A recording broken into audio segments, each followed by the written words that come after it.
അൻസാരി സുഹരി ഉസ്താദ് എന്റെ ജീവിതം നശിപ്പിച്ചു എന്ന് പറഞ്ഞുകൊണ്ട് ഒരു യുവതി ഇപ്പോൾ രംഗത്ത് വന്നിരിക്കുകയാണ് സുഹൃത്തുക്കളെ. ജീവിതം നശിപ്പിച്ചു മീൻസ് മറ്റേ തരത്തിലുള്ള ജീവിതം നശിപ്പിക്കലല്ലേ കേട്ടോ. ഇനി ആരും അങ്ങനെ വിചാരിക്കേണ്ട.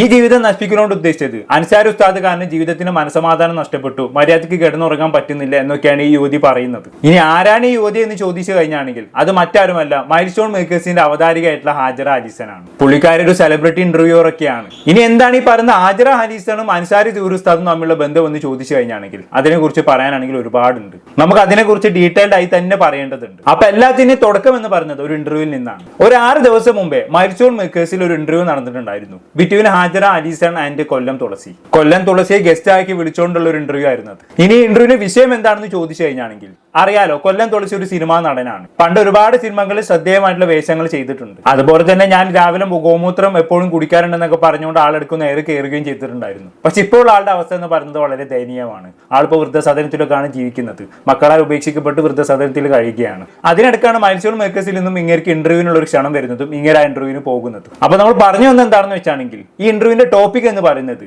റീസെന്റ് അമ്മ സംഘടനയിൽ നടന്ന ചില സംഘർഷങ്ങളാണ്. നമുക്കറിയാം, അമ്മ സംഘടനയിൽ വെച്ച് റീസെന്റ് ടിനി ടോം അൻസിബയെ ജിഹാദി എന്നൊക്കെ വിളിച്ചത് ആരും മറന്നു കാണില്ലെന്ന് വിചാരിക്കുന്നു.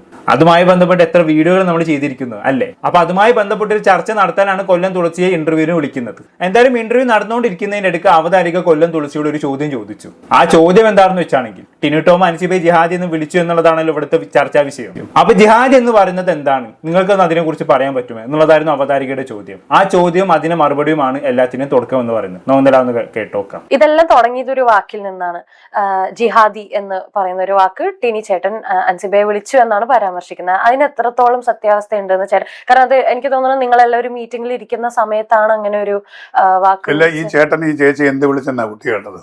ഞാൻ കേട്ടില്ല, അങ്ങനെ പറഞ്ഞു കേട്ടത് ജിഹാദി എന്ന് വിളിച്ചു. ജിഹാദി, കുട്ടി ഒരു മുസ്ലിം അല്ലേ? അതെ. എന്താണ് ജിഹാദി? ആരാണ് ജിഹാദി?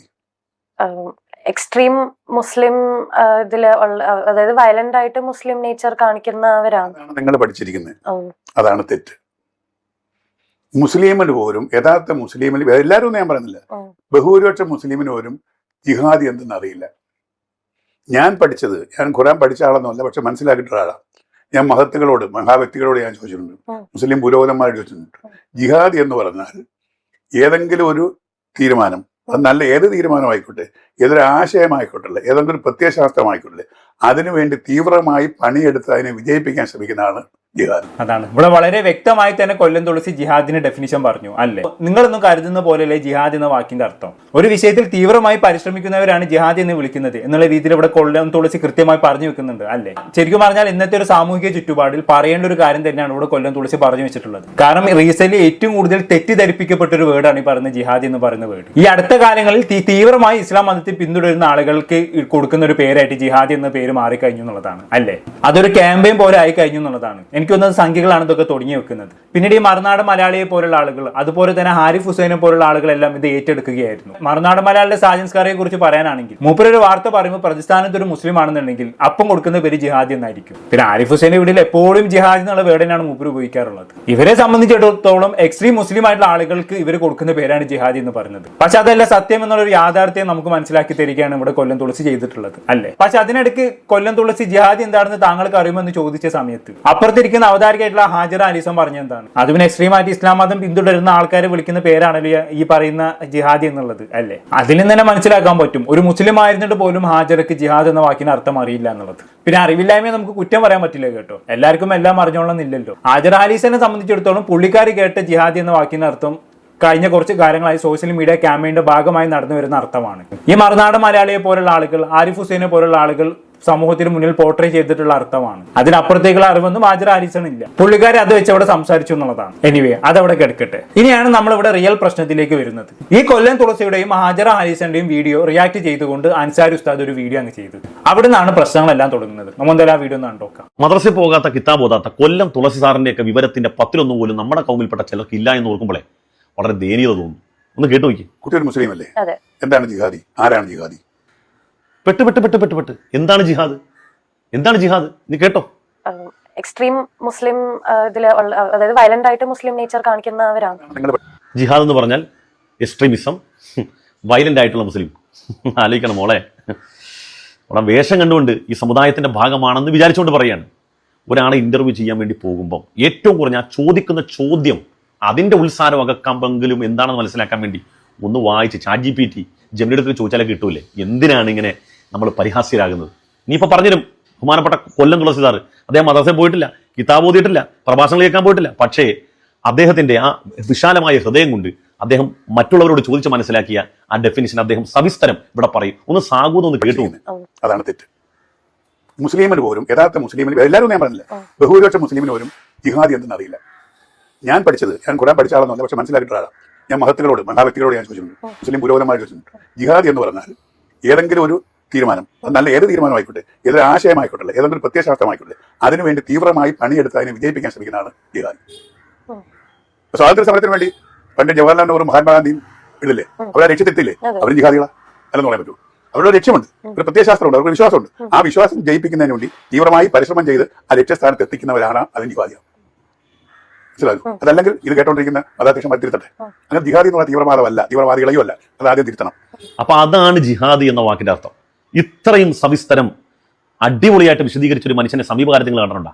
ജിഹാദി എന്ന വാക്കിന്റെ സ്വന്തം സമുദായത്തിന്റെ പേരും പേര് നടക്കുന്ന ആരിഫ് ഹുസൈനെ പോലുള്ള ചാവാലികൾ ഈ വാക്കിനെ സമൂഹമധ്യേ തെറ്റിദ്ധരിപ്പിക്കാൻ ശ്രമിച്ചിട്ടും എടാ, ഹൃദയത്തിൽ അല്പമെങ്കിലും ശരിയുള്ള മനുഷ്യർക്ക് അന്വേഷിക്കുമ്പോൾ ശരിയായ ഉത്തരം കിട്ടുള്ളൂ. അവർക്ക് പോസിറ്റീവായിട്ട് ചിന്തിക്കാൻ കഴിയുള്ളൂ, അവർക്കേ ശരിയുടെ പക്ഷത്തിൽ നിൽക്കാൻ പറ്റുള്ളൂ. അതാണ് രാഹുൽ ഈശ്വർ അടക്കമുള്ളവരുടെ പ്രത്യേകത. ഇപ്പൊ കൊല്ലം തുളസിദാർ, അദ്ദേഹത്തിന്റെ നിലപാട് എന്താണ് പലർക്കും അറിയാം. എന്നിട്ടും ആ മനുഷ്യൻ ഈ തെറ്റിദ്ധരിപ്പിക്കലും ഈ വർഗീയവൽക്കരിക്കലിന്റെ ഒക്കെ കാലഘട്ടത്തിൽ അവരുടെ നടുമധ്യത്തിൽ നിന്നുകൊണ്ട് ആ വാക്കിന്റെ ശരിയായ അർത്ഥം മനസ്സിലാക്കുകയും അതങ്ങനെ തന്നെ സമൂഹത്തിന് മുമ്പിൽ പറയാൻ സ്ഥൈര്യം കാണിച്ച് അദ്ദേഹം ബഹുമാനം അർഹിക്കപ്പെടുന്ന മനുഷ്യരല്ലേ. അതുകൊണ്ട് നേരിലൊന്ന് കണ്ടിരുന്നെങ്കിൽ ഒന്ന് കെട്ടിപ്പിടിക്കാമായിരുന്നു. അത് പറ്റാത്തതുകൊണ്ട് ഞാൻ എണീറ്റ് നിന്ന് അദ്ദേഹത്തെ ബഹുമാനിക്കുകയാണ്. ബഹുമാനപ്പെട്ട കൊല്ലം തുളസിദാറെ, ബിഗ് സല്യൂട്ട്. അതുകൊണ്ട് ഇന്റർവ്യൂ ചെയ്യുന്ന ആളുകളോടൊക്കെ പറയാനുള്ളത്, ഇപ്പോൾ പല ആളുകളും ഇങ്ങനെ സമുദായത്തിന്റെ ആ വേഷം പേർക്കൊണ്ട് ഇന്റർവ്യൂ ചെയ്യാൻ പറഞ്ഞു. നിങ്ങൾ ഇതൊക്കെ പഠിക്കും ഗ്രഹിക്കുന്നുള്ളതുകൊണ്ട് പറഞ്ഞല്ല, മിനിമം ആ ചോദിക്കുന്ന ചോദ്യം എന്താണെന്നൊന്ന് മനസ്സിലാക്കിയിട്ട് പോയി ചോദിക്കും. വെറുതെ ലിബരാകാൻ നിൽക്കരുത്. ഇതിപ്പം മുല്ലാക്കാനെ ബാക്കിയുള്ളവർ ഓത്തുപിടിപ്പിക്കുന്ന അവസ്ഥയായി. ഓക്കെ, ഇവിടെ വളരെ നല്ല രീതിയിൽ തന്നെ അൻസാരി ഉസ്താദ് പ്രതികരിച്ചു അല്ലേ. അവസാനം എണീറ്റ് നിന്ന് കൊല്ലം തുളസിക്കൊക്കെ പുള്ളിക്കാരൻ സല്യൂട്ടൊക്കെ കൊടുക്കുന്നുണ്ട്. എന്തായാലും ഇവിടെ അൻസാരി ഉസ്താദിന്റെ വാക്കിൽ നിന്നും ജിഹാദ് എന്ന വാക്കിനെ തെറ്റിദ്ധരിപ്പിച്ചുകൊണ്ട് മുസ്ലിങ്ങൾക്കെതിരെ ഒരു ആയുധമായി ഇത്രയും കാലം പലരും പ്രയോഗിച്ചതിന്റെ ഒരു ഫ്രസ്ട്രേഷനും അതിനെ ഒരാൾ തിരുത്തിയതിന്റെ സന്തോഷവും കാണാൻ പറ്റുന്നുണ്ട് അല്ലേ. അത് കൃത്യമായി ഇങ്ങനെ സംസാരം കേൾക്കുമ്പോൾ തന്നെ മനസ്സിലാക്കുന്നുള്ളതാണ്. പക്ഷെ അതിനിടയ്ക്ക് ഇവിടെ അവതാരകയായിട്ടുള്ള ഹാജറ ഹരീസിനെ കുറിച്ച് പറഞ്ഞ കാര്യങ്ങൾ കുറച്ച് കൂടിപ്പോയോ എന്നൊരു ഡൗട്ട്, അവിടെ കളിയാക്കിയത് കുറച്ച് കൂടിപ്പോയോ എന്നൊരു സംശയം. ഞാൻ എന്റെ സംശയമാണ് കേട്ടോ പറഞ്ഞത്. പലർക്കും ഇത് കണ്ട് പലതായിരിക്കും തോന്നുക. എന്റെ അഭിപ്രായത്തിൽ അത്രയ്ക്കൊന്നും അൻസാരി ഉസ്താദ് ആ പെൺകുട്ടിയെ കുറിച്ച് പറയേണ്ടിയില്ലായിരുന്നു. ഇത് കുറച്ച് കൂടിപ്പോയി. ഇനി ഞാനിതിപ്പോ പറയുമ്പോൾ കുറെ എണ്ണം കമന്റ് ആയിട്ട് വരും, അവൾ അറിയാത്ത കാര്യങ്ങൾ ചോദിക്കാൻ നിന്നത് കൊണ്ടല്ലേ ഇങ്ങനെ ഊക്കി മേടിക്കേണ്ടി വന്നത്. അൻസാരി ഉസ്താദ് പറഞ്ഞാൽ യാതൊരു തെറ്റുമില്ല എന്ന് പറഞ്ഞുകൊണ്ട് ഇപ്പോൾ കുറേ കമന്റ് ആയിട്ട് വരും. അങ്ങനെയുള്ളവരോട് എനിക്ക് പറയാനുള്ളത്, ഇവിടെ കൊല്ലം തുളസി ഇന്റർവ്യൂവിൽ വന്നിരുന്ന ഉടനെ തന്നെ ഹാജറ ഹരീസൻ വന്നിരിക്കി, എന്താണ് ജിഹാദ്, നിങ്ങളൊന്ന് പറഞ്ഞു തന്നാട്ടെ എന്നും പറഞ്ഞുകൊണ്ട് ചോദിക്കുകയല്ല ചെയ്തത്. കൊല്ലം തുളസി ഒരു സിനിമാ നടൻ എന്ന നിലയിൽ പുള്ളിക്കാരൻ പ്രവർത്തിക്കുന്ന ഒരു അമ്മ സംഘടനയുമായി ബന്ധപ്പെട്ട് കുറച്ച് ചോദ്യങ്ങൾ ചോദിച്ചു. അതിന്റെ കൂട്ടത്തിൽ അൻസിബ ടിനിട്ടോം വിഷയം ചർച്ച ചെയ്യുന്നതിനിടയ്ക്ക് ജിഹാദ് എന്താണെന്ന് പുള്ളിക്കാരൻ സൈഡ് ക്വസ്റ്റ്യൻ ആയിട്ട് ചോദിച്ചെന്ന് മാത്രം. അല്ലാതെ ആ ഇന്റർവ്യൂവിന്റെ മെയിൻ വിഷയം ജിഹാദ് ഒന്നുമല്ല. പിന്നെ എല്ലാവർക്കും എല്ലാം അറിഞ്ഞോളന്നില്ലല്ലോ. പിന്നെ എല്ലാം അറിഞ്ഞുകൊണ്ട് നമുക്ക് ഇന്റർവ്യൂ വന്നിരുന്ന എല്ലാവരോടും എല്ലാം ചോദിക്കാൻ പറ്റിക്കൊള്ളുന്നില്ല. അറിയാത്ത കാര്യങ്ങൾ ചോദിക്കാനും അറിയാനും വേണ്ടിയൊക്കെ തന്നെയാണല്ലോ നമ്മളൊരു ഇന്റർവ്യൂ സംഘടിപ്പിക്കുന്നത്. അല്ലാതെ എല്ലാം അറിഞ്ഞുകൊണ്ട് ഒരാളോട് ചോദ്യം ചോദിക്കുക എന്ന് തന്നെയാണെങ്കിൽ പിന്നെ ഇന്റർവ്യൂ നടത്തേണ്ട ആവശ്യമുണ്ടോ? സോ അറിയാത്ത കാര്യങ്ങളെ കുറിച്ച് എന്തിനാണ് ചോദിക്കാൻ നിൽക്കുന്നത് എന്നുള്ള രീതിയിലുള്ള കമന്റുകളൊക്കെ ബേസ്ലെസ് ആയിട്ടുള്ള കമന്റുകളാണ്. അത്തരം കമന്റുകൾക്കൊന്നും പ്രത്യേകിച്ച് അർത്ഥമുണ്ടെന്ന് എനിക്ക് തോന്നുന്നില്ല. എന്തായാലും അൻസാരി ഉസ്താദിന്റെ വീഡിയോ നല്ല രീതിയിൽ റീച്ച് ആവുന്നതിനോടൊപ്പം തന്നെ ഈ പറഞ്ഞ ഹാജറ ഹരീസിന്റെ നല്ല തെളിവുകളും കേൾക്കാൻ തുടങ്ങി. ഞാൻ ചില കമന്റുകൾ വായിച്ചായിരുന്നു. അവളുടെ പിതാവ് ഈ വീഡിയോ കാണുന്നെങ്കിൽ അന്നൊരു വായ വെച്ചാൽ മതിയായിരുന്നു. ദയവ് ചെയ്ത് ഇതുപോലെ വിവരമില്ലാത്ത തെറ്റിദ്ധാരണ പരത്താൻ ഇന്റർവ്യൂ ചെയ്യാൻ ഇറങ്ങരുത്. ഇങ്ങനെ നീളുന്ന കമന്റ് ബോക്സ്. എന്തായാലും ഇങ്ങനെ ഒരുപാട് നെഗറ്റീവ് കമന്റുകൾ വരാൻ തുടങ്ങിയതോടെ ഹാജറ ഹരീസൻ തന്നെ ഈ പറഞ്ഞ അൻസാരി ഉസ്താദിനെതിരെ ഒരു വീഡിയോ ആയിട്ട് രംഗത്ത് വന്നുള്ളതാണ്. നമ്മൾ എന്തായാലും പുള്ളിക്കാർക്ക് പറയാനുള്ള എന്താണെന്ന് കേട്ടോക്കാം. അദ്ദേഹം ഇതിൽ പരാമർശിക്കുന്ന ഈ ലിഭ്യായ ഇന്റർവ്യൂറില്ലേ, അത് ഞാൻ തന്നെയാണ്. എന്റെ പരിമിതമായ അറിവിൽ ഞാൻ പഠിച്ച ഇസ്ലാം വെച്ചിട്ട് ഞാൻ ഇദ്ദേഹത്തിന്റെ വേഷവിധാനമൊക്കെ കണ്ടിട്ട് ഇദ്ദേഹം ഒരു ഉസ്താദാണ് കേട്ടോ എനിക്ക് തോന്നുന്നത്. അങ്ങനെയാണെന്നുണ്ടെങ്കിൽ ഒരാളും ഒരാളെ കളിയാക്കാനോ അല്ലെങ്കിൽ ഇങ്ങനെ പരദൂഷണം പറയാനോ, പ്രത്യേകിച്ച് ഒരു ഉസ്താദ് എന്ന് പറയുമ്പോൾ അദ്ദേഹത്തിന്റെ ഒരു കോൺഫിഡൻസ് കണ്ടാൽ അദ്ദേഹം ഖുർആൻ മൊത്തമായി പഠിച്ചിട്ടുണ്ട് എന്നുള്ളതാണല്ലോ. എനിക്ക് അറിയില്ല, ചിലപ്പോൾ പഠിച്ചിട്ടുണ്ടാവാം. അങ്ങനെ ഉണ്ട് എന്നുണ്ടെങ്കിൽ ഒരാളുടെ അറിവില്ലായ്മയോ കളിയാക്കാനോ പുച്ഛിക്കാനോ അയാൾ എന്ത് മുസ്ലിം അത് ചോദിക്കാനോ ഒരാൾക്കും ഇസ്ലാമിൽ റൈറ്റ്സ് ഇല്ല. ഒരാളുടെ വിശ്വാസം അത് അവരുടെ മാത്രമാണ്, അതിനെ ചോദ്യം ചെയ്യാൻ ആർക്കും റൈറ്റ്സ് ഇല്ല എന്നുള്ളതാണ്. അപ്പൊ എന്തിന്റെ പേരിലാണ് ഇങ്ങനെ ചോദിക്കുന്നത് എന്നുള്ളത് എന്ന് വെച്ചാൽ ആ ഇന്റർവ്യൂയുടെ ഇടയിൽ എനിക്ക് ഇപ്പൊ റീസെന്റ് കൊല്ലം തുളസി സാറായിട്ട് ഒരു ഇന്റർവ്യൂ ഉണ്ടായിരുന്നു. അതിൽ ജിഹാദി എന്നൊരു വാക്ക് പറയുകയും അതിന്റെ അർത്ഥം ചോദിക്കുകയും അത് ഞാൻ തെറ്റായി പറയുകയും ചെയ്തു. ആ ഒരു കാര്യം ഞാൻ ഗൂഗിളിൽ അടിച്ചു നോക്കിയ സമയത്ത് ഇങ്ങനെയാണ് വന്നത്. ഓക്കെ, ഞാൻ ഇത് വായിച്ചിട്ടാണ് പറഞ്ഞതും എനിക്ക് അദ്ദേഹം പറഞ്ഞു തന്ന ഒരു അറിവിനെ ഞാൻ സ്വീകരിക്കുകയാണ് ചെയ്തത്. ഇന്റർവ്യൂവിൽ ഞാൻ അദ്ദേഹത്തിനോട് എനിക്ക് ഇതൊന്നല്ല ജിഹാദ്, ഇങ്ങനെയല്ല ജിഹാദി എന്നും ഞാൻ പറഞ്ഞിട്ടില്ല. എനിക്ക് അറിവില്ലാത്ത ഒരു സാധനം അദ്ദേഹം പറഞ്ഞു, ഞാൻ അത് സ്വീകരിച്ചു, അത്രേ ഉള്ളൂ. പിന്നെ ഈ പറയുന്ന ഈ ജിഹാദി എന്ന് പറയുന്ന ഒരു വാക്ക് ഒരിടയ്ക്ക് സോഷ്യൽ മീഡിയയിൽ ഭയങ്കര യൂസ് ചെയ്തിരുന്നു, ഈ അസോസിയേഷൻ ഇഷ്യൂ ഒക്കെ നടന്ന സമയത്ത്. ഈ പറയുന്ന ഉസ്താദ്മാരെന്ന് നമുക്ക് അറിവില്ലാത്ത കാര്യങ്ങൾ പറഞ്ഞ രണ്ടാൾക്കാരാണ്. ഇദ്ദേഹം ഈ ജിഹാദി എന്താണെന്നുള്ളത് സമൂഹത്തോട് ക്ലിയർ ആയിട്ട്, ഇപ്പൊ കൊല്ലം തുളസി സാർ പറഞ്ഞു തന്ന അത്രയും ക്ലിയർ ആയിട്ട് പറഞ്ഞിട്ടുണ്ടോ എന്ന് എനിക്കറിയില്ല. ഈ ഒരു ഇഷ്യൂ നടന്നപ്പോൾ എത്ര ഉസ്താദന്മാർ ജിഹാദി എന്താന്ന് പ്രോപ്പർ ആയിട്ട് ആൾക്കാരെ എഡ്യൂക്കേറ്റ് ചെയ്തിട്ടുണ്ട് എന്ന് എനിക്കറിയില്ല. എനിക്ക് അറിയില്ലായിരുന്നു. എന്റെ കൂടെ ഒത്തിരി മുസ്ലിം സുഹൃത്തുക്കൾ ആ സമയത്ത് ക്യാമറാമാനായിട്ടും ഒക്കെ എന്റെ ഹസ്ബൻഡ് ഒക്കെ കൂടെ ഉണ്ടായിരുന്നു. എനിക്ക് ഉറപ്പാണ് ഇത് കാണുന്ന പല മുസ്ലിംസിനും ജിഹാദി എന്താണെന്ന് പ്രോപ്പർ ആയിട്ട് അറിയുന്നുണ്ടാവില്ല. കുറച്ച് പേർക്ക് അറിയാം, കുറച്ച് എല്ലാവരും പരിശുദ്ധമായ ഖുർആൻ പഠിച്ചിട്ട് ഇങ്ങനെ ജീവിക്കാനാണെങ്കിൽ എല്ലാവരും ഒരു തെറ്റും ചെയ്യാതെ, ഖുർആനിൽ തന്നെ ഇസ്ലാമിൽ തന്നെ പറയുന്നുണ്ട് മനുഷ്യനായാൽ തെറ്റ് ചെയ്യും എന്നുള്ളത്. അള്ളാഹു അതാണ് പറയുന്നത്. അപ്പൊ ഞാൻ ചെയ്തൊരു തെറ്റിനെ ഉസ്താദ് ഇപ്പൊ കളിയാക്കുകയല്ലേ ചെയ്തത്. പിന്നെ ഒരു കാര്യം നിങ്ങൾക്ക് അറിയില്ലാത്തതും കൂടെ പറഞ്ഞുതരാം. ആ സമയത്ത് ആ സ്പോട്ടിലാണ് അദ്ദേഹത്തിന് ജിഹാദി എന്താണ് സമൂഹത്തിലേക്ക് എത്തിക്കണം എന്നുള്ളതുകൊണ്ട് അദ്ദേഹം എന്നോട് പറഞ്ഞത് എന്താണെന്ന് ചോദിക്കുന്ന രീതിയിൽ ആ ക്വസ്റ്റൻ ഒന്ന് വരുവാണെങ്കിൽ ഞാൻ അത് എന്താണെന്ന് പറയാം എന്നുള്ളത് അദ്ദേഹം പറഞ്ഞിട്ടാണ് ഞാനത് ചോദിച്ചത്. അദ്ദേഹത്തിന് അത് ആൾക്കാരിലേക്ക് എത്തിക്കണം എന്നുണ്ട് എന്താണ് ജിഹാദി എന്നുള്ളത് പ്രോപ്പർ ആയിട്ട്. അത് ഞാൻ ചോദിച്ചാൽ ഞാൻ പ്രിപ്പയർ ചെയ്ത് ഇപ്പൊ തലേന്നാണ് നമുക്ക് ഗസ് ആരാന്ന്. അങ്ങനെ വരികയാണെങ്കിൽ പോലും എനിക്ക് പരിശുദ്ധമായ ഖുർആൻ ഒരു ദിവസം കൊണ്ട് പഠിച്ച് തീരാവുന്നതൊന്നല്ല. അപ്പോൾ എന്റെ പരിമിതമായ അറിവിൽ ആ സമയത്ത് എന്നോട് ചോദിക്കാൻ പറഞ്ഞു, ഞാൻ ചോദിച്ചു. അപ്പോഴാണ് അദ്ദേഹം എന്താ ജിഹാദി എന്ന് എന്നോട് തിരിച്ചു ചോദിക്കുന്നത്. അപ്പൊ ഞാൻ പെട്ടെന്ന് എനിക്ക് നോക്കിയ സമയത്ത് എനിക്ക് ഗൂഗിളിൽ കിട്ടിയത് വെച്ചിട്ടാണ് ഞാൻ പറഞ്ഞത്. ഡീറ്റെയിൽ ആയിട്ട് നോക്കാൻ ഇത് നേരത്തെ കരുതി കൂട്ടി പോയി പ്ലാൻ ചെയ്ത ഒരു ടോപ്പിക്കോ ഡിസ്കഷൻ ടോപ്പിക്കോ ഒന്നുമല്ല. അപ്പൊ നിങ്ങൾക്ക് അറിയില്ലാത്ത കാര്യത്തെ കുറിച്ച് ഒരാളെ ജഡ്ജ് ചെയ്യുന്ന സമയത്ത് അറ്റ്ലീസ്റ്റ് ഇപ്പൊ അദ്ദേഹത്തിന് പറയാം, ഓക്കെ കൊല്ലം തുളസി സാർ പറഞ്ഞ ഈ ഒരു കാര്യം കറക്റ്റ് ആണ്, ഇതാണ് ശരിക്കും ജിഹാദി എന്നും പറയാം. അല്ലാണ്ട് ഓപ്പോസിറ്റ് നിൽക്കുന്ന ഒരാളെ കളിയാക്കിയിട്ടോ അദ്ദേഹത്തിന്റെ അറിവില്ലായ്മയെ കളിയാക്കിയിട്ടോ അല്ല. ഞാൻ എന്ത് മുസ്ലിമാന്ന് ചോദിച്ചാൽ അത് ഞാനും പഠിച്ചോണ്ടും തമ്മിൽ, എന്റെ വിശ്വാസത്തെ ആരും ചോദ്യം ചെയ്യേണ്ട, ഞങ്ങൾ തമ്മിലുള്ള ഇത് ഞങ്ങൾ തമ്മിൽ തീർത്തോളം. ചിലപ്പോൾ ഞാൻ ചെയ്യുന്നതിൽ തെറ്റുന്ന എല്ലാ മനുഷ്യരും പെർഫെക്റ്റ് അല്ല, എല്ലാ മനുഷ്യർക്കും എല്ലാം അറിയുകയില്ല. ഈ ഘോരമായി നീട്ടി വലിച്ച ആവശ്യമില്ലാത്ത കാര്യങ്ങൾ പാട്ടും പാടി പ്രസംഗിച്ച് വേദന നടത്തുന്ന ഉസ്താക്കന്മാർക്ക് ആവശ്യമുള്ള ഇതുപോലത്തെ കാര്യങ്ങൾ മനുഷ്യന്മാരെ മുസ്ലിമുകളെ എഡ്യൂക്കേറ്റ് ചെയ്തിരുന്നെങ്കിൽ ഈ ഒരു പ്രശ്നം ഇവിടെ ഉണ്ടാവില്ലായിരുന്നു എന്നുകൂടെ ഞാൻ പറയാണ്. ഓക്കെ, ഇതാണ് ഹാജറ അലീസന്റെ പ്രതികരണം എന്ന് പറയുന്നത്. പക്ഷേ ഈ പ്രതികരണം ഒന്നും അവിടെ വില പോയില്ല എന്നുള്ളതാണ്. ഈ വീഡിയോന്റെ കമന്റ് ബോക്സ് എടുത്ത് നോക്കുകയാണെങ്കിൽ ആൾക്കാർ ഹാജറ അലീസിനെ തെറി വിളിക്കാൻ വേണ്ടി തിക്കും തിരക്കും കൂട്ടുകയാണ്. ഞാൻ വേണമെങ്കിൽ കുറച്ച് കമന്റുകൾ വായിച്ചുതരാം. മോളെ നിന്റെ ഈ വീഡിയോ മൂഞ്ചിയതായി അറിയിക്കുന്നു. അറിയില്ലെങ്കിൽ അറിയില്ല എന്ന് പറയണം, അല്ലാതെ കുണച്ച ഉത്തരം പറയരുത്. ഏറ്റവും വലിയ അറിവില്ല എന്നുള്ള അറിവാണ്. പബ്ലിക്കായി വിവരക്കേട് പറയുമ്പോൾ ഒരുപാട് തവണ ചിന്തിക്കേണ്ടതുണ്ട് മോളെ. അറിയാത്ത കാര്യങ്ങളെക്കുറിച്ച് ചോദ്യം വരുമ്പോൾ അറിയില്ല എന്ന് പറയാനുള്ള വിവരമാണ് ഏറ്റവും വലിയ വിവരം. കീപ് ഗോയിങ്, എങ്ങടേലൊക്കെ ഇങ്ങനെ പോകുന്ന കമന്റുകൾ ഫുള്ള് തെറിവിളിയാണ്. എന്തായാലും ഇതുകൊണ്ടൊന്നും ഹാജർ അടങ്ങിയില്ല കേട്ടോ. പുള്ളിക്കാരൻ എന്തായിരിക്കും അറിയാം, അടുത്തൊരു വീഡിയോ ആയിട്ട് വീണ്ടും രംഗത്ത് വന്നുള്ളതാണ്. നമ്മൾ എന്തായാലും കൂടെ കേട്ടോക്കാം. പറ്റുമെങ്കിൽ അൻസാരി സുഹരി എന്റെ കമന്റ് ബോക്സ് ഒന്ന് എടുത്ത് നോക്കാം. ജിഹാദി എന്ന് പറയുന്ന ഒരു വാക്കിന്റെ അർത്ഥം പ്രോപ്പർ ആയിട്ട് ഞാൻ മനസ്സിലാക്കിയില്ല എന്നുള്ളത് എന്റെ തെറ്റ് തന്നെയാണെന്ന് ഞാൻ അക്സെപ്റ്റ് ചെയ്തുകൊണ്ടാണ് വീഡിയോ സ്റ്റാർട്ട് ചെയ്യുന്നത്. ഞാൻ എന്റെ ഇന്റർവ്യൂവിൽ പോലും ഞാൻ എന്താണ് ജിഹാദി ഞാൻ മനസ്സിലാക്കിയ അർത്ഥത്തിൽ അവിടെ കിടന്ന് മെഴുകുകയൊന്നും ചെയ്തിട്ടില്ല. കൊല്ലം തുളസി സാർ പറഞ്ഞു തന്ന ആ ഡെഫിനേഷൻ ഞാൻ ഉൾക്കൊള്ളുകയാണ് ചെയ്തത്. പക്ഷേ ഇപ്പോഴും ഒരു കാര്യം എനിക്ക് നിങ്ങളോട് പറയാനുള്ളത് എന്താണെന്ന് വെച്ചാൽ, ജിഹാദിയെ പറ്റി അവിടെ സംസാരിച്ചത് മുസ്ലിം സമുദായത്തെ കോട്ട് ചെയ്തതുകൊണ്ടല്ല.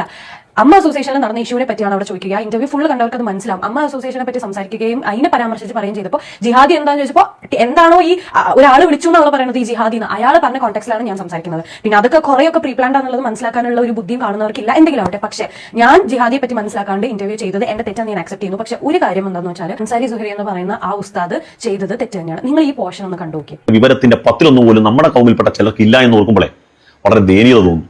എന്ന വാക്കിന്റെ സ്വന്തം സമുദായത്തിന്റെ പേരും കിടക്കുന്ന ആരിഫ് ഹുസൈനെ പോലുള്ള ചാവാലികൾ ഈ വാക്കിനെ സമൂഹ മധ്യയെ തെറ്റിദ്ധരിപ്പിക്കാൻ ശ്രമിച്ചിട്ടു. കാരണം ഹൃദയത്തിൽ അല്പം ഒരു ശരിയുള്ള മനുഷ്യർക്ക് അന്വേഷിക്കുമ്പോൾ ശരിയായി ഉത്തരം കിട്ടും. കുറെ പേര് എൻ്റെ അടുത്ത് പറഞ്ഞു അദ്ദേഹം നിന്നെ കളിയാക്കിയിട്ടില്ല. എനിക്കിത് കളിയാക്കലായിട്ടാണ് തോന്നുന്നത്. ഞാൻ എന്ത് മുസ്ലിം ആണെന്നും ഞാൻ ഇങ്ങനെ ഇതായി ജീവിക്കുന്നു എന്നുള്ളത് എന്റെ തീരുമാനമാണ്. അത് ചോദ്യം. പിന്നെ എന്റെ കഴിഞ്ഞ വീഡിയോയുടെ അടിയിലെ കമന്റ് ബോക്സ് എടുത്ത് നോക്കിയാൽ നിങ്ങൾക്കറിയാം, ഒരു ഉസ്താദ് ഒരു നമ്മുടെ സമുദായത്തിൽ തന്നെ പെട്ട അദ്ദേഹത്തിന് നമ്മളെ കൗമിപ്പെട്ട ആൾക്കാർ ഇങ്ങനെ പറഞ്ഞതിലുള്ള വിഷമല്ലേ. എന്നാൽ എനിക്ക് നമ്മുടെ കൗമിപ്പെട്ട ഒരു ഉസ്താദ് ഒരു സമൂഹത്തിന്റെ മുമ്പിൽ അതും ഇത്രയും സെൻസിറ്റീവ് ആയിട്ടുള്ള ടോപ്പിക്കാണ് അദ്ദേഹത്തിന് അറിയാം ഈ ജിഹാദി എന്ന് പറയുന്നത്. അങ്ങനെ എനിക്ക് അറിയില്ല, ഇവരെ കുറിച്ച് ആലോചിക്കുമ്പോൾ എനിക്ക് തന്നെ ഇതാവുന്നു എനിക്ക് എന്നെ പരിഹാസപ്പെടാൻ നിൽക്കല്ലേ അങ്ങനെയൊക്കെ പറയുന്ന സമയത്ത് ഒരു മുസ്ലിം പെൺകുട്ടിയായ എനിക്ക് എത്രത്തോളം സൈബർ അറ്റാക്ക് ഉണ്ടാകും എന്നുള്ളത് അദ്ദേഹത്തെ പോലെ മുതിർന്ന ഒരാൾ ചിന്തിക്കണമായിരുന്നു. ചിന്തിച്ചൊരു വീഡിയോ ഉണ്ടായിരുന്നു. ജിഹാദി എന്താണെന്ന് അദ്ദേഹത്തിന് എന്നെ കളിയാക്കാതെയും ആ വീഡിയോ വെച്ചിട്ട് പറയായിരുന്നു. പക്ഷെ അദ്ദേഹം ചെയ്തത് ഞാൻ എന്ത് മുസ്ലിമാന്നുള്ള രീതിയിലാണ് അത് ചെയ്തത്. പറ്റുമെങ്കിൽ അൻസാരി സുഹരി എന്റെ കമന്റ് ബോക്സ് ഒന്ന് എടുത്ത് നോക്കാം. നിങ്ങളെ ഫോളോ ചെയ്യുന്ന സോ കോൾഡ് മുസ്ലിം ആൾക്കാരുണ്ടല്ലോ, അവരുടെ കൾച്ചർ മനസ്സിലാവും, അവർ പഠിച്ച ഇസ്ലാം എന്താണെന്ന് മനസ്സിലാവും. തെറിവിളിയും എന്നെ സൈബർ അറ്റാക്ക് ചെയ്യുന്നതാണ് നിങ്ങളുടെ ഇസ്ലാമെങ്കിൽ ആ ഇസ്ലാമിനോട് ഞാൻ യോജിക്കുന്നില്ല. അതുപോലെ തന്നെ ഒരു മുസ്ലിം എന്നുള്ള രീതിയിൽ ഈ എന്റെ കമന്റ് ബോക്സിലെ ആൾക്കാരെക്കാളും എത്രയോ നല്ലതാണ് ഞാനെന്ന് എനിക്ക് തോന്നിപ്പോവാ. കാരണം ഇത്രയും തെറി വിളിക്കുന്ന മുസ്ലിംസ് ആണ് നിങ്ങളെ സപ്പോർട്ട് ചെയ്യുന്നത് എന്നുണ്ടെങ്കിൽ ഞാൻ ആ സപ്പോർട്ട് ഗ്രൂപ്പിലില്ല. എന്നെ തെറി വിളിക്കുന്ന മുസ്ലിം സഹോദരങ്ങളോടാണ് നിങ്ങളെക്കാളും എത്രയോ പടിമുകളിലാണ് ഞാൻ ആരുടെയും കമന്റ് ബോക്സിൽ തെറി വിളിക്കാൻ പോയിട്ടില്ല. ഒരു കാര്യം ഉണ്ടായാൽ മാന്യമായ ഭാഷയിലും പറയാം. പക്ഷെ ആ മാന്യത ഇല്ലാതെ തെറിയിലൂടെ എന്നെ സൈബർ അറ്റാക്ക് ചെയ്യുന്നവരോട് എനിക്ക് ഒന്നും പറയാനില്ല. പക്ഷെ എന്റെ തെറ്റ് ഞാൻ അക്സെപ്റ്റ് ചെയ്യുന്നു. അതിന്റെ പേരിൽ ഒരാളിങ്ങനെ ക്രൂശിക്കേണ്ട ഓക്കെ, ഇതാണ് ഹാജറ ഹാരിസിന്റെ രണ്ടാമത്തെ പ്രതികരണം എന്ന് പറയുന്നത്. ഇത്രയും പറഞ്ഞ സ്ഥിതിക്ക് ഞാൻ ഹാജറയ്ക്ക് ഒരു ഉപദേശം തരാം. ഇവിടെ ഹാജറെ സംബന്ധിച്ചിടത്തോളം ഹാജറയ്ക്ക് ഹാജറുടേതായ ശരികളുണ്ട് അല്ലേ? ഇതുമായി ബന്ധപ്പെട്ട് ഇനി അൻസാർ ഉസ്താദിനോട് ചോദിച്ചു കഴിഞ്ഞാണെങ്കിൽ മൂപ്പർക്ക് മൂപ്പരുടേതായ ശരികളും പറയാനുണ്ടാകും. ഞാൻ അത് ഉദ്ദേശിച്ചല്ല പറഞ്ഞത്, ഇത് ഉദ്ദേശിച്ചാണ് പറഞ്ഞെന്നുള്ള രീതിയിൽ മൂപ്പർക്ക് മൂപ്പരുടേതായ ന്യായങ്ങൾ ഉണ്ടാകും, ഹാജറയ്ക്ക് ഹാജറുടേതായ ന്യായങ്ങൾ ഉണ്ടാകും. അതുകൊണ്ട് ഇവിടെ ആരുടെ ഭാഗത്താണ് ശരി എന്നുള്ള വിഷയം നോക്കിയിട്ട് കാര്യമില്ല. ഓരോരുത്തർക്കും അവരുടേതായ ശരികളുണ്ട്. പക്ഷെ ഇവിടെ പ്രശ്നം എന്താണെന്ന് വെച്ചാണെങ്കിൽ ഹാജര കാണിച്ച വിവേകമില്ലായ്മയാണ്. ഇവിടെ ഞാനിങ്ങനെ പറയാനുള്ള കാരണം എന്താണെന്ന് വെച്ചാണെങ്കിൽ ഇവിടെ തന്റെ ഭാഗം പല രീതിയിൽ ഹാജര പൊതുസമൂഹത്തെ പറഞ്ഞ് മനസ്സിലാക്കാൻ ശ്രമിക്കുന്നുണ്ട് അല്ലെ? തിരിച്ചും മറിച്ചും ഒക്കെ മനസ്സിലാക്കാൻ ശ്രമിക്കുന്നുണ്ട്. പക്ഷെ ഹാജര പറയുന്ന കാര്യങ്ങൾ ഇവിടെ പൊതുസമൂഹം ഉൾക്കൊള്ളാൻ തയ്യാറാവുന്നില്ല എന്നുള്ളതാണ്. ഹാജർ എന്തൊക്കെ പറഞ്ഞിട്ടും ആളുകൾ പറയുന്നത് എന്താണ്? ഞങ്ങൾ അൻസാർ ഉസ്താദിനൊപ്പമാണ് എന്നുള്ള ഒരു മറുപടിയാണ് ആളുകൾ പറയുന്നത്. അപ്പൊ സ്വാഭാവികമായിട്ട് ഇവിടെ ചെയ്യേണ്ടത് എന്താണ്? മൗനം പാലിക്കുക എന്നുള്ളതാണ്, അല്ലെങ്കിൽ ഈ വിഷയത്തിലുള്ള പ്രതികരണം നിർത്തുക എന്നുള്ളതാണ്. അതാണ് അവിടെ വിവേകപൂർവ്വമായി നമ്മൾ ചെയ്യേണ്ട പരിപാടി എന്ന് പറയുന്നത്. അല്ലാതെ വീണ്ടും വീണ്ടും കിടന്ന് ന്യായീകരിക്കുന്നതോടും വീണ്ടും വീണ്ടും ആൾക്കാർക്ക് തോന്നുക എന്താണെന്ന് അറിയോ? ഇവളെന്താ ഇതന്നെ പറഞ്ഞുകൊണ്ടിരിക്കുന്നത്, ഇവൾക്ക് ഇത് ഒഴിവാക്കി പോകാറായില്ല എന്നുള്ളതായിരിക്കും ആൾക്കാർ ചിന്തിക്കുക. അത് കാരണം കൂടുതൽ ന്യായീകരിക്കും തോറും കൂടുതൽ ഹാജർ എയറിലായിക്കൊണ്ടേയിരിക്കും. അതിലും ഭേദം പറയുന്ന ആൾക്കാർക്ക് മനസ്സിലാവുന്നില്ലേ, മിണ്ടാതിരിക്കുക. അവിടെ ശരിയും തെറ്റൊന്നും നോക്കേണ്ട ആവശ്യമില്ല. പിന്നെ ചില സമയത്ത് സമൂഹം അങ്ങനെയാണ്, നമ്മൾ പറയുന്ന കാര്യങ്ങൾ ഉൾക്കൊള്ളാൻ ചിലപ്പോൾ പൊതുസമൂഹത്തിന് താല്പര്യം ഉണ്ടായിക്കൊള്ളുന്നില്ല. അത്തരം സന്ദർഭങ്ങളിൽ എന്തുകൊണ്ട് മൗനം പാലിക്കുന്നതാണ് നല്ലത്. അല്ലാണ്ട് ഇങ്ങനെ ന്യായീകരിച്ചുകൊണ്ടിരിക്കല്ല വേണ്ടത്. Just leave it and move on, അത്രേ ഉള്ളൂ. എന്തായാലും ഹാജർ ചെയ്ത രണ്ടാമത്തെ വീഡിയോക്ക് താഴെയും ഒരുപാട് നെഗറ്റീവ് കമന്റുകൾ വരാൻ തുടങ്ങി കേട്ടോ. ഞാനതെല്ലാം കൂടി വായിച്ച് നിങ്ങളെ ബോറടിപ്പിക്കുന്നില്ല. എന്തായാലും സൈബർ അറ്റാക്ക് ഒരുപാട് ആയതോടെ ഈ പറഞ്ഞ ഹാജർ ഹാരിസൻ എന്ത് ചെയ്തെന്ന് അറിയും. മറ്റൊരു യൂട്യൂബർക്ക് മെസ്സേജ് അയച്ച് അവൾക്ക് പറയാനുള്ള കാര്യങ്ങൾ ഒരു വോയിസ് ആയിട്ട് അയച്ചു കൊടുത്തു. നമ്മൾ എന്തായാലും ആ വോയിസ് റെക്കോർഡ് ഒന്ന് കേട്ടോക്കാം.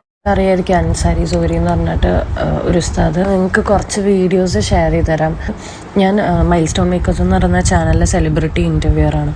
ഞാനൊരു 3-4 ദിവസമായി മര്യാദക്ക് ഉറങ്ങിയിട്ട് I M suffering a lot. എൻ്റെ ജോലി വരെ ഇത് കാരണം എനിക്കറിയില്ല. ഞാൻ മുന്നോട്ട് ഞാൻ മര്യാദക്ക് ഫുഡ് കഴിച്ചിട്ടില്ല, ഞാൻ മര്യാദക്ക് ഉറങ്ങിയിട്ടില്ല. ഞാൻ എൻ്റെ ഹസ്ബൻഡ് സന്തോഷത്തോടെ ഒരു നേരം പോലും ഇരിക്കുന്നില്ല. ലൈക്ക് ഞങ്ങൾ എനിക്കറിയില്ല, ഞങ്ങള് ഇതിന്റെ തന്നെ ചർച്ച ചെയ്ത് എങ്ങനെ കേട്ടിട്ട് സങ്കടം തോന്നുന്നു. ഒരു ദുഫായ് കുടുംബം എന്ന് പറഞ്ഞൊരു ചാനലിലാണ് ഈ വോയിസ് ഇന്നലെ പുറത്തു വന്നിട്ടുള്ളത്. എന്തായാലും അൻസാർ ഉസ്താദിന്റെ പ്രതികരണ വീഡിയോ കാരണം വളരെ വലിയൊരു മെന്റൽ ഡിപ്രഷനിലൂടെയാണ് താൻ കടന്നു പോകുന്നത് എന്നുള്ളതാണ് ഈ പെൺകുട്ടിയുടെ വാക്കുകളിൽ നിന്ന് നമുക്ക് മനസ്സിലാക്കാൻ സാധിക്കുന്നത്. അതിനെക്കുറിച്ച് പ്രത്യേകിച്ച് എനിക്കൊന്നും പറയാനില്ലേ. ഇതൊക്കെ ഉണ്ടല്ലോ ആദ്യമായിട്ട് ഏറി കയറുന്നതിന്റെ പ്രശ്നമാണ്. നമ്മളൊക്കെ എത്ര വട്ടം ഏറി കയറിയിരിക്കുന്നു. എന്തായാലും ഹാജർ എന്റെ ഈ വീഡിയോ കാണുന്നുണ്ടെങ്കിൽ ഹാജരയ്ക്ക് എന്റെ ഒരു എക്സ്പീരിയൻസ് ഞാൻ പറഞ്ഞുതരാം. പണ്ട് ഒരു 3-4 കൊല്ലം മുന്നേ എന്നെ കുറിച്ചൊരു സ്ത്രീ വേണ്ടാത്ത ചില ആരോപണങ്ങളുമായി രംഗത്ത് വന്നു. എന്നോടുള്ള ദേഷ്യം കാരണമാണ് ആ സ്ത്രീ രംഗത്ത് വന്നിട്ടുള്ളത്. ഞാൻ ആളെ പേരൊന്നും പറയുന്നില്ല, കാരണം അത്ര ഞാൻ വെറുക്കപ്പെട്ടൊരു സ്ത്രീയാണ്. പുള്ളിക്കാരെ അന്ന് എനിക്കെതിരെ ഉന്നയിച്ച ആരോപണം എന്ന് പറയുന്നത് ഞാനൊരു പെൺകുട്ടിയെ റൂമിലേക്ക് വിളിച്ച് വരുത്തി പീഡിപ്പിക്കാൻ നോക്കി എന്നുള്ളതാണ്. പുള്ളിക്കാർ ഒരു തെളിവുമില്ലാതെ വായി തോന്നിയത് വിളിച്ചു പറയുക മാത്രമാണ് അന്ന് ചെയ്തിട്ടുള്ളത്. ഇത് കണ്ട് എന്നോട് ദേഷ്യവും വിദ്വേഷവും ഉള്ള ചില ആളുകൾ അത് ഏറ്റെടുത്ത് പ്രചരിപ്പിക്കാൻ തുടങ്ങി. അതോടെ ആളുകൾ അത് സത്യമാണെന്ന് വിശ്വസിച്ച് എന്നെ സൈബർ അറ്റാക്ക് ചെയ്യാൻ തുടങ്ങി. എന്നെ ഒരുപാട് ആളുകൾ അൺസബ്സ്ക്രൈബ് ചെയ്തു പോയി. അതിനുശേഷം അതല്ല സത്യമെന്ന് ഞാൻ പൊതുസമൂഹത്തോട് വിളിച്ച് പറഞ്ഞിട്ട് പോലും ആരും അത് വിശ്വസിക്കാൻ തയ്യാറായില്ല. അന്നത്തെ എന്റെ സാഹചര്യം എന്ന് പറയുന്നത് എന്റെ കല്യാണം ഉറപ്പിച്ച് നിൽക്കുന്ന സമയമായിരുന്നു. നിങ്ങളൊന്ന് ആലോചിച്ച് നോക്കൂ, ഒരു കല്യാണം മുടങ്ങാൻ മാത്രമുള്ള ആരോപണമാണ് അന്ന് എനിക്കെതിരെ വന്നത്. അത് ഞാൻ മനസ്സാവാചകം അറിയാത്ത ഒരു ആരോപണം. ഇവിടെ ഞാൻ തെറ്റ് ചെയ്തിട്ടുണ്ടെങ്കിൽ കുഴപ്പമില്ലായിരുന്നു, കാരണം ഞാൻ ചെയ്തൊരു തെറ്റ് ആ സമയത്ത് എക്സ്പോസ്ഡ് ആയി എന്ന് വെക്കാം, എന്നെ കെട്ടാൻ പോണ പെണ്ണ് രക്ഷപ്പെട്ടു എന്ന് വെക്കാം. പക്ഷെ ഞാൻ ചെയ്യാത്തൊരു കാര്യവുമായി ബന്ധപ്പെട്ട ഒരു ആരോപണം എനിക്കെതിരെ വരുമ്പോൾ, അതും എന്റെ കല്യാണം ഉറപ്പിച്ച സമയത്ത് വരുമ്പോൾ, അത് എത്രത്തോളം എന്നെ മെന്റലി ബാധിക്കും നിങ്ങളൊന്ന് ആലോചിച്ച് നോക്കി. നിങ്ങൾക്ക് സങ്കല്പിക്കാൻ പറ്റുമോ? അങ്ങനെ ഒരു അവസ്ഥയെ കുറിച്ച് എന്റെ വീഡിയോ കാണുന്ന ആർക്കെങ്കിലും സങ്കല്പിക്കാൻ പറ്റുമോ? ഒരിക്കലും ഇല്ല. അന്ന് ഞാൻ അനുഭവിച്ച ടെൻഷൻ, പ്രഷർ, പെയിൻ ഇതൊക്കെ പറഞ്ഞറിയിക്കാവുന്നതിൽ അപ്പുറമായിരുന്നു. പക്ഷെ അതെല്ലാം ഞാൻ തരണം ചെയ്ത് കേട്ടു. അവസാനം ഞാൻ റൂമിലേക്ക് വിളിച്ചു വരുത്തിയെന്ന് ആരോപിക്കപ്പെട്ട ആ പെൺകുട്ടി തന്നെ രംഗത്ത് വന്ന് പറഞ്ഞു, ഗൈസ് എന്നോട് മോശമായിട്ട് പെരുമാറിയിട്ടൊന്നുമില്ല എന്ന്. ഞാൻ ജസ്റ്റ് ഒരു എക്സാമ്പിൾ ആക്കി എടുത്ത് പറഞ്ഞതേ ഉള്ളൂ കേട്ടോ. ഞാൻ ജീവിതത്തിൽ ഒരിക്കൽ പോലും ഓർക്കാൻ ആഗ്രഹിക്കാത്ത ഒരു കാര്യമാണിത്. പക്ഷെ ഹാജറുടെ ഈ കരച്ചിൽ കേട്ട സമയത്ത് ഇതിവിടെ പറയണമെന്ന് തോന്നി, അതുകൊണ്ട് പറഞ്ഞതേ ഉള്ളൂ. അപ്പൊ ഞാൻ പറഞ്ഞു തന്നെ എന്താണെന്ന് വെച്ചാണെങ്കിൽ അത്രക്കൊന്നുമില്ലല്ലോ ഹാജറ നിന്റെ ഈ വിഷയം. നീ അറിയാത്തൊരു കാര്യത്തെ കുറിച്ച് ഒരു ചോദ്യം ചോദിച്ചു, അതെന്താണെന്ന് നിന്നോട് ചോദിച്ച സമയത്ത് നീ റോങ് ആയിട്ടുള്ളൊരു മറുപടി പറഞ്ഞു. അത് കാരണം നീ ക്രൂശിക്കപ്പെട്ടു. അത്രയല്ലേ ഇവിടെ സംഭവിച്ചുള്ളൂ. അതിനപ്പുറത്തേക്ക് ഇവിടെ ഒന്നും സംഭവിച്ചില്ലല്ലോ. മറ്റുള്ള ആളുകൾ ഏറി കയറുന്ന വെച്ചേക്കുമ്പോൾ ഇതൊന്നും ഒന്നല്ല ഹാജറ. അതുകൊണ്ട് ജസ്റ്റ് മൂവ് ഓൺ, അത്ര എനിക്ക് പറയാനുള്ളൂ. എന്തായാലും ഇതിനിടയ്ക്ക് കൊല്ലം തുളസിന്റെ ഒരു വോയിസ് റെക്കോർഡ് പുറത്തിറങ്ങിയിട്ടുണ്ട്. നമ്മൾ എന്തായാലും കൂടെ ഒന്ന് കേട്ടോക്കാം. കാര്യം എന്റെ ഭാഗത്ത് തെറ്റില്ല, അതുകൊണ്ട് ഞാനിത് പ്രതികരിക്കുന്നില്ല. പിന്നെ കുട്ടി ഇപ്പം ചെയ്തത് നല്ല കാര്യമാണ്. പിന്നെ ഞാനിപ്പോൾ അദ്ദേഹം തന്നെ ഒരു ചെറിയ വീഡിയോ ഞാനുമായിട്ട് സംസാരിച്ചു. അത് എൻ്റെ അനുവാദമില്ലാതെ എഡിറ്റ് ചെയ്ത് അദ്ദേഹം വിട്ടത് അത് തെറ്റ് തന്നെയാണ്. അപ്പോൾ അദ്ദേഹത്തിൻ്റെ സ്വഭാവം ഏകദേശമൊക്കെ മനസ്സിലായി എനിക്ക്. ഞാനിനി കൂടുതൽ വിവാദങ്ങളിലേക്കൊന്നും പോകാൻ പറ്റില്ല, കാര്യം ഞാൻ പ്രായമായ ഒരാളാണ്. ഓക്കെ, ഇതാണ് കൊല്ലം തുളസിക്ക് ഈ വിഷയത്തിൽ പറയാനുള്ള കാര്യങ്ങളെന്ന് പറയുന്നത്. അങ്ങനെ നമുക്ക് വിട്ടുകളയാം. അങ്ങേർക്ക് ഇതിൽ പ്രത്യേകിച്ച് റോളൊന്നുമില്ല. ഇവിടെ പ്രശ്നം നടക്കുന്നത് ആജറ അലീസണും അൻസാരി സൂരി ഉസ്താദും തമ്മിലാണ്. എന്തായാലും ഇത്രയുമായ സ്ഥിതിക്ക് അൻസാരി ഉസ്താദിനോട് എനിക്ക് ചില കാര്യങ്ങൾ പറയാനുണ്ട്. അത് മറ്റൊന്നുമല്ല, അൻസാരി ഉസ്താദ് ഇത് കാണുന്നുണ്ടെങ്കിൽ എനിക്ക് അൻസാരി ഉസ്താദിനോട് പറയാനുള്ളത്, നിങ്ങളൊരു സാമുദായിക നേതാവാണ്, നിങ്ങളൊരു ഉസ്താദാണ്. ഇന്ന് എനിക്ക് തോന്നുന്നത് സോഷ്യൽ മീഡിയയിൽ മലയാളികൾക്കിടയിൽ ഏറ്റവും കൂടുതൽ ആക്സെപ്റ്റൻസ് കിട്ടിക്കൊണ്ടിരിക്കുന്ന ഒരു ഉസ്താദും കൂടിയാണ് നിങ്ങൾ. നിങ്ങളെപ്പോലെ സോഷ്യൽ മീഡിയയിൽ ആക്സെപ്റ്റൻസ് കിട്ടിയ ഒരു ഉസ്താദ് ഉണ്ടെന്ന് എനിക്ക് തോന്നുന്നില്ല. അതുകൊണ്ട് തന്നെ നിങ്ങളുടെ വാക്കുകൾക്ക് മുസ്ലിങ്ങൾക്കിടയിൽ വലിയ പ്രാധാന്യമുണ്ട്, വലിയ സ്വീകാര്യതയുണ്ട്. അങ്ങനെയല്ല നിങ്ങളുടെ സമുദായത്തിൽപ്പെട്ട ഒരു പെൺകുട്ടിക്കെതിരെ സംസാരിക്കുന്ന സമയത്ത് കുറച്ചൊക്കെ സൂക്ഷിച്ച് കണ്ട് സംസാരിക്കുക. നമ്മളൊന്നും വിമർശിക്കുന്ന പോലെയല്ല ഒരു സാമുദായിക നേതാവായിട്ട് നിങ്ങളെ വിമർശിക്കുമ്പോൾ. ഇപ്പൊ നമ്മളൊരാളെ വിമർശിച്ച് സംസാരിക്കുന്ന സമയത്ത് അത് കാണുന്നവർക്കറിയാം കണ്ടന്റ് ക്രിയേഷന്റെ ഭാഗമായിട്ട് വിമർശിക്കുക എന്നുള്ളത്. ആളുകൾ അത് കണ്ട് ആ രീതിയിലെടുത്ത് അങ്ങ് വിടും. പക്ഷെ നിങ്ങളെപ്പോലുള്ള ഒരാൾ, നിങ്ങളെപ്പോലെ ഒരു സാമുദായിക നേതാവ് നിങ്ങളുടെ സമുദായത്തിൽപ്പെട്ട ഒരു പെൺകുട്ടിയെ വിമർശിക്കുന്ന സമയത്ത് നമ്മളൊക്കെ വിമർശിക്കുന്നതിന് 10 ഇരട്ടി എഫക്റ്റ് വരും അതിന്. അതൊരു പക്ഷെ അവരുടെ ജീവിതത്തെ പോലും ബാധിച്ചേക്കാം. അങ്ങനെയുള്ള പെൺകുട്ടികളായിരിക്കും ഒരു പക്ഷേ നാളെ എക്സ് മുസ്ലിംസും ഏത്തിയസ്റ്റും ഒക്കെ ആയി മാറാൻ പോകുന്നത്. അതുകൊണ്ട് എനിക്കിവിടെ അൻസാരി ഉസ്താദിനോട് പറയാനുള്ളത്, എന്റെ ഉപദേശമായിട്ട് നിങ്ങൾ എടുക്കേണ്ടത് ഇതൊരു റിക്വസ്റ്റ് ആക്കി എടുത്താൽ മതി. സ്വന്തം സമുദായത്തിൽപ്പെട്ട ആളുകൾ വിമർശിക്കുമ്പോൾ കുറച്ചൊന്ന് സൂക്ഷിച്ച് കണ്ട് വിമർശിക്കുക. കൂടുതലൊന്നും പറയുന്നില്ല. പിന്നെ ഹാജർ അലീസനോട് പറയാനുള്ളത്, ഇങ്ങനെയൊന്നും ഒരു വട്ടം ഏറി കയറുമ്പോഴേക്കും സെൻസിറ്റീവ് ആവാതിരിക്കുക. അങ്ങനെ സെൻസിറ്റീവ് ആവുന്ന ആളുകൾക്ക് പറഞ്ഞിട്ടുള്ളതല്ല ഈ സോഷ്യൽ മീഡിയ എന്ന് പറയുന്നത്. കുറച്ചൊക്കെ വിവേകത്തോടു കൂടി സോഷ്യൽ മീഡിയ ഉപയോഗിക്കാൻ ശ്രമിക്കുക. കൂടുതലൊന്നും ഞാൻ പറയുന്നില്ല. എന്താണെന്ന് നിങ്ങൾക്ക് തോന്നുന്നത് താഴെ കമന്റ് ബോക്സിൽ രേഖപ്പെടുത്തുന്നില്ല. അടുത്തൊരു ടോപ്പിക്കുമായി വീണ്ടും കാണാം.